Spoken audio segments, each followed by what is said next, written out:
रामाय रामभद्राय रामचंद्राय वेदसी रघुनाथाय नाथाय सीताय पतये नमः।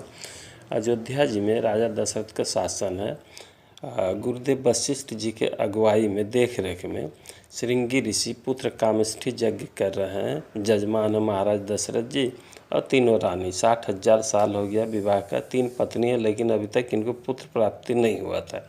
आहुति पड़ने लगा, सब देवता अपने अपने हिस्सा ले रहे प्रकट होकर के। उसी समय श्री हरि विष्णु जी आए।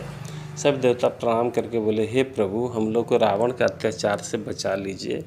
भगवान बोले, हाँ, हम अभी कुछ समय बाद ही राजा दशरथ के घर अपने 4 अंश से नर के रूप में प्रकट हो रहे हैं, और आप सब जितने देवता हैं भारत के जंगल में इधर उधर फैल जाइए और बानर भालू बन के प्रकट हो जाइए, क्योंकि ब्रह्मा जी का वरदान है रावण को, वो नर और बानर के हाथ से ही मरेंगे।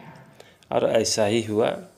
अच्छा, इधर भगवान चरु बन के, खीर बन के प्रकट हुए और अग्नि देवता के हाथ में आए। अग्नि देवता आहुति के बीच से प्रकट हुए और महाराज वशिष्ठ जी को खीर देते हुए बोले कि हे गुरुदेव, ये आप राजा दशरथ को दे दीजिए और कहिए कि अपने तीनों पत्नी में यथायोग्य बांट दें। और राजा दशरथ ऐसा ही किया। जैसे ही तीनों मैया उस खीर को खाई, एक गर्भवती हो गई। अच्छा, आज 11 महीना 24 दिन हो गया है। मैया कौशल्या को, तीनों रानी को प्रसव पीड़ा आरंभ होता है।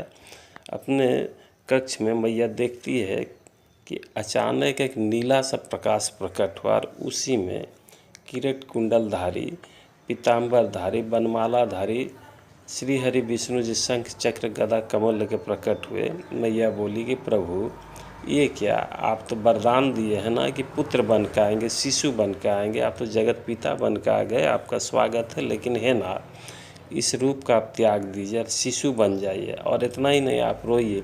और भगवान तुरंत सारा रूप को प्रकट अदृश्य कर दिए और छोटा सा बालक बन के मैया कौशल्या गोद में आके रोने लगी। ये समाचार अयोध्या जी में फैल गया, राजा दशरथ को मिला। राजा दशरथ खजाना खोल दिए, ब्रह्मानंद में डूब गए। अब वो इधर कैकेयी जी और सुमित्रा जी भी 3 पुत्र को उन्होंने भी प्रकट किया। अब महाराज वशिष्ठ जी को ये समाचार भेजा जाता है। अपने संत मंडली के साथ वशिष्ठ जी आते हैं, स्वस्ति वाचन होता है, गगन मंडल में इस समाचार फैल जाता है। ये दिन था चैत्र महीना की शुक्ल पक्ष में नवमी, अभिजीत मुहूर्त था, दिन का दोपहर था और भगवान प्रकट हुए थे। यही रामनवमी है। आइए हम सब भी रामनवमी मनाते हैं। प्रभु के चरण कमल कोटि